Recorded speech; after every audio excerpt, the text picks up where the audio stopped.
নমস্কাৰ। আজিৰ ভিডিঅ'টো আমি ষ্টাৰ্ট কৰোঁ। সেইটো হৈছে 136 কুৱেশ্যনৰ পৰা ষ্টাৰ্ট হ'ব, যিটো আমাৰ অসমীয়া পেডাগজি।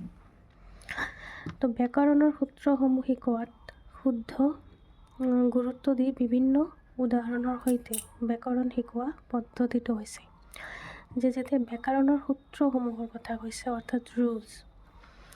যদি তোমালোকে আগতে পঢ়িছা ইণ্ডাক্টিভ, ডিডাক্টিভ, ব্যাকৰণ, অনুবাদ পদ্ধতি, প্ৰত্যক্ষ পদ্ধতি। তো ইণ্ডাক্টিভ আমি পাইছোঁ, যিটো আমাৰ এক্সাম্পল টু ৰুল ষ্টাৰ্ট হয় সেইটো। আৰু আগমনটো হৈছে আমাৰ কি যে ৰুলৰ পৰা, যেতিয়া আমাৰ ৰুলটো এক্সাম্পল আহিব তেতিয়া।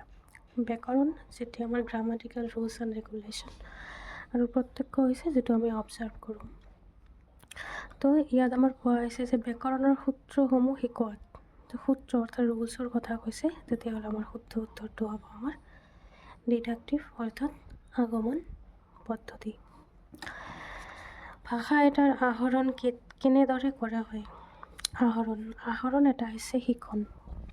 আহৰণটো হৈছে যিটো আমি নেচাৰেলি শিকোঁ পৰিৱেশৰ পৰা, আৰু শিক্ষণটো হৈছে যিটো আমি শিক্ষা লাভ কৰোঁ, অৰ্থাৎ কোনোবা থ্ৰুৰ যোগেদি বিদ্যালয়, ঠিক আছে, বিদ্যালয় আদিৰ দ্বাৰা যিটো আমি শিক্ষা আহৰণ কৰোঁ, শিকোঁ। তো আহৰণ কেনেদৰে কৰোঁ? ভাষাটোৰ সাহিত্য পঢ়ি, ভাষাটো কোৱা লোকসকলৰ কলা সংস্কৃতিৰ বিষয়ে জনা শিকাৰ দ্বাৰা, স্বাভাৱিক কথোপকথন বা আদান প্ৰদানমূলক পৰিৱেশত ভাষাটো ব্যৱহাৰ কৰাৰ দ্বাৰা, ভাষাটোৰ গঠন ব্যাখ্যা কৰি। মই প্ৰথমতে কৈছোঁ যে আহৰণটো হৈছে কি, যিটো আমি পৰিৱেশৰ পৰা নেচাৰেলি আমি শিকিব পাৰোঁ। এইটো আমাৰ শুদ্ধ উত্তৰটো হৈছে 3 নম্বৰ।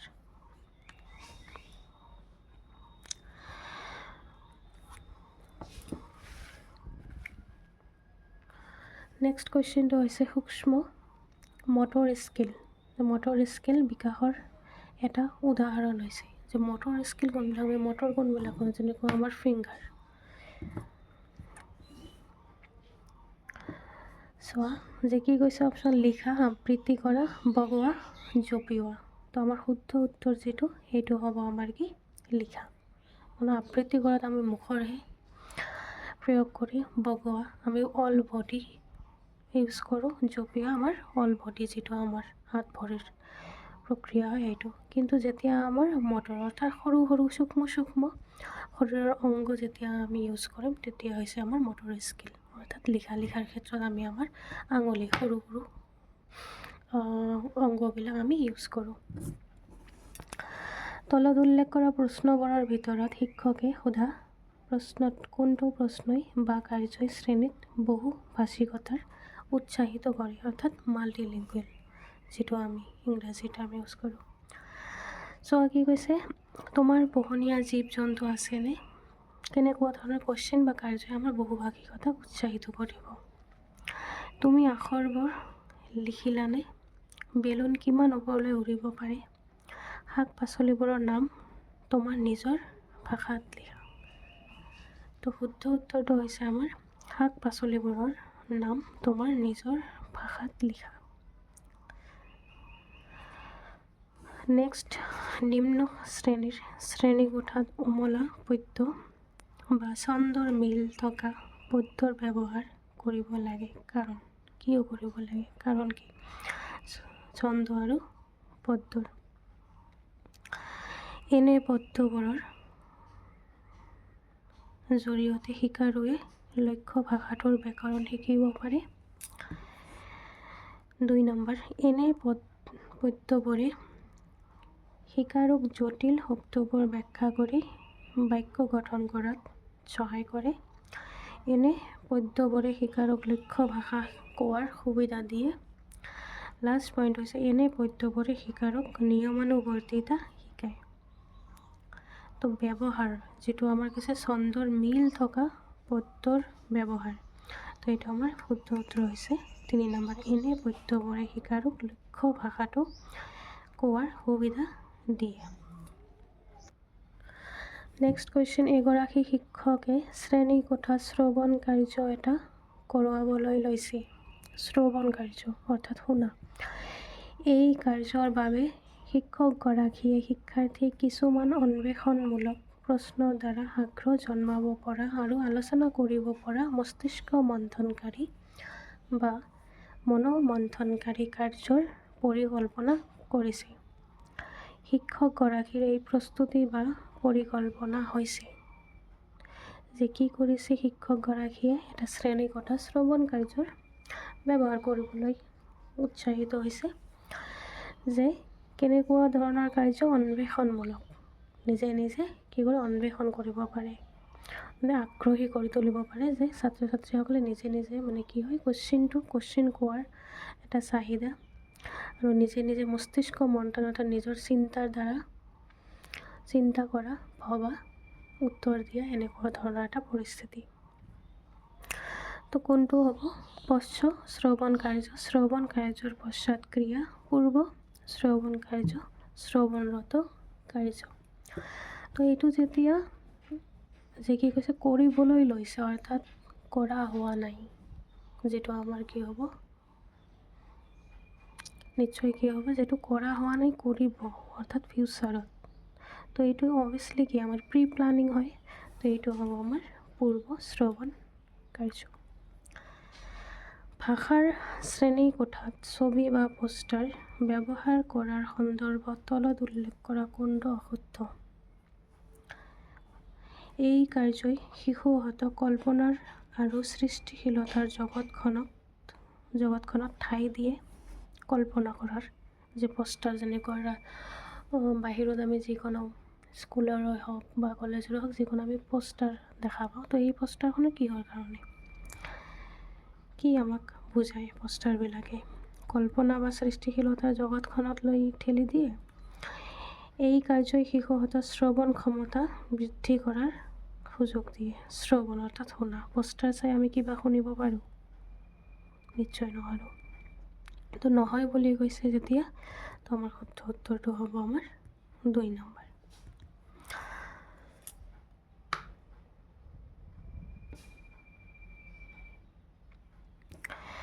নেক্সট সাক্ষৰতাৰ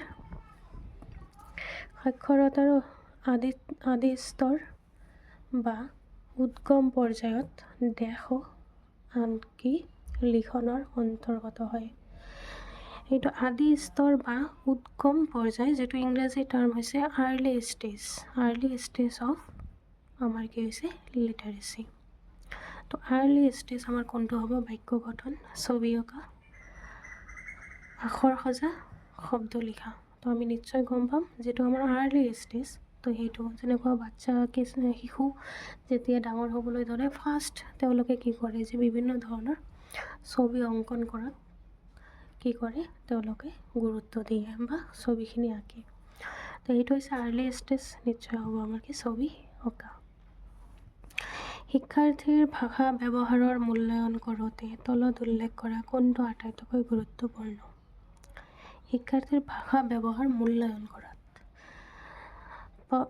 পত্ৰাধাৰ বা পৰ্টফলিঅ আদান প্ৰদান কৰা কথোপকথন চেকলিষ্ট মূল্য মাপনি। কোনটো মূল্যায়ন ব্যৱহাৰ হ'ব শিক্ষাৰ ভাষাৰ ব্যৱহাৰৰ ক্ষেত্ৰত? তো এইটো নিশ্চয় আমাৰ হ'ব কি পৰ্টফলিঅ।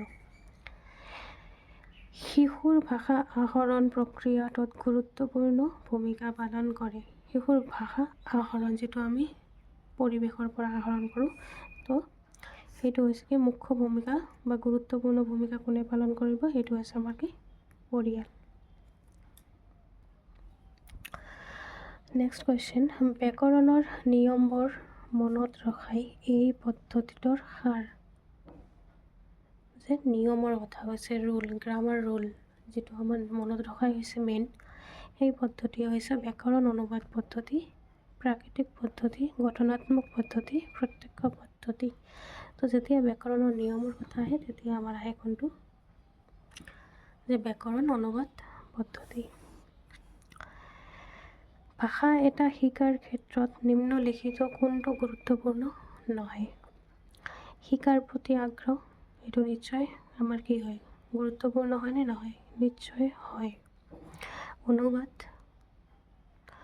প্ৰেৰণা আত্মবিশ্বাস আমি যদি কিবা এটা ভাষা শিকিব যাওঁ তেতিয়াহ'লে আমাৰ কোনটো প্ৰয়োজন শিকাৰ প্ৰতি আগ্ৰহ প্ৰেৰণা আৰু আত্মবিষা আমাৰ লাগিবই। কোনটো আমাৰ নালাগে বা কোনটো আমাৰ অপ্ৰয়োজনীয় সেইটো হৈছে আমাৰ এই অনুবাদ। যে মই কিবা এটা ভাষা শিকি আছোঁ কিন্তু তাক ট্ৰান্সলেট কৰিবই লাগিব বেলেগ এটা ভাষাত, এইটো কম্পালচাৰী নহয়। শিশুক লিখিবলৈ শিকাওঁতে শিক্ষকগৰাকীয়ে কি কৰা উচিত? শিশুক ৰচনা খণ্ড বা দফা এটা প্ৰথমতে মুখস্থ কৰিবলৈ দি তাৰ পাছত সেই দফাটো ভাল হাতৰ আখৰেৰে লিখিবলৈ দিয়া। ব্লেকবৰ্ডত লিখা দিয়া আখৰবোৰ টুকি ল'বলৈ দিয়া। ভাষাটোৰ বৰ্ণমালা শিকোৱা। শিশুক নিজৰ ভাৱবোৰ লিখিবলৈ সুযোগ দিয়া। তো কাৰেক্ট যিটো আমাৰ অপশ্যন হ'ব সেইটো হৈছে শিশুক নিজৰ ভাৱবোৰ লিখিবলৈ সুযোগ দিয়া।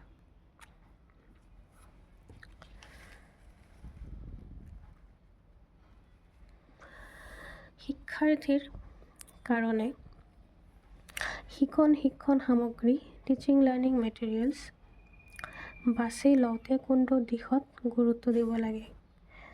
সামগ্ৰীবোৰ ছাত্ৰ ছাত্ৰীয়ে নিজেই তৈয়াৰ কৰা উচিত। সামগ্ৰীখিনি প্ৰসংগসংগত আৰু সংগঠিত ধৰণৰ হোৱা উচিত। সামগ্ৰীখিনি ওচৰৰ বজাৰত উপলব্ধ হোৱা উচিত। সামগ্ৰীখিনি বেছি খৰচী হ'ব নালাগে। তো আমাৰ কাৰেক্ট অপশ্যনটো হৈছে সামগ্ৰীখিনি প্ৰসংগসংগত আৰু সংগঠিত ধৰণৰ হোৱা উচিত। দ্বিতীয় শ্ৰেণীৰ ছাত্ৰ ছাত্ৰী কিছুমান বিশিষ্ট ধ্বনি উচ্চাৰণ কৰাত অসুবিধা পাইছে। এই অসুবিধা দূৰ কৰিবৰ কাৰণে শিক্ষকে তলত দিয়া কোনটো কৌশল ব্যৱহাৰ কৰিলে আটাইতকৈ ফলপ্ৰসূ হ'ব? ধ্বনি উচ্চাৰণ কৰোঁতে প্ৰব্লেম পাইছে, তো সেইটো দূৰ কৰাৰ ক্ষেত্ৰত আমাৰ কোনটো কৌশল আটাইতকৈ আমাৰ সুবিধাজনক হ'ব বা ফলপ্ৰসূ হ'ব? বিশিষ্ট ধ্বনিবোৰৰ তলত আঁচ টানি সেইবোৰৰ ব্যৱহাৰ ব্যাখ্যা কৰি ডাঙৰকৈ শব্দ কৰি পাঠ্য পঢ়া। ছাত্ৰ ছাত্ৰীবোৰৰ এই অসুবিধা দূৰ হোৱাকৈ বাৰম্বাৰ আওৰাই পঢ়াৰ অনুশীলন তথা অভ্যাস কৰোৱাব লাগে। মানস বাকযন্ত্ৰৰ ছবি আঁকি উচ্চাৰণৰ স্থানসমূহ বুজাই দিয়া। ন্যূনতম বিৰোধী শব্দৰ জোৰ ব্যৱহাৰ কৰি অৰ্থাৎ ধ্বনিৰ মিল থকা এনে ধৰণৰ শব্দ উচ্চাৰণ কৰিবলৈ দি ছাত্ৰ ছাত্ৰীক শব্দবোৰত থকা বিশিষ্ট ধ্বনিবোৰ চিনাক্ত কৰিবলৈ দিয়া। আমাৰ কাৰেক্ট অপশ্যনটো হৈছে 4 নম্বৰ। যেনেকুৱা ফাৰ্ষ্ট অপশ্যনত দিয়া আছে যে উচ্চাৰণৰ অসুবিধা কিন্তু আমি আঁচ টানি টানি ডাঙৰকৈ পঢ়িব দিম। এইটো কৈছে বাৰম্বাৰ ৰিপিট এণ্ড ৰিপিট, আৰু এইটো হৈছে ছবি আঁকি বাকযন্ত্ৰ য'ৰ পৰা আমাৰ ধ্বনি উচ্চাৰিত হয় বা ধ্বনি আমাৰ প্ৰকাশ্য হয়, সেইটো যন্ত্ৰৰ ছবি আঁকি আমি বুজাই দিম। কিন্তু কামত লাগিব জানো? তিনিটাও এনেকুৱা কামত নালাগে। 4 নম্বৰটো হৈছে আমাৰ যে শব্দৰ বিৰোধী জোৰ, সেইবিলাক আমাৰ কি কৰিব লাগিব? তফাতখিনি দেখুৱাই দিব লাগে যে এইখিনিত এইটো ধ্বনি উচ্চাৰণ হয়, সেইটোৰ এনেকৈ ধ্বনি উচ্চাৰণ হয়। তো 4 নম্বৰটো আমাৰ হৈছে কাৰেক্ট অপশ্যন। Thank U.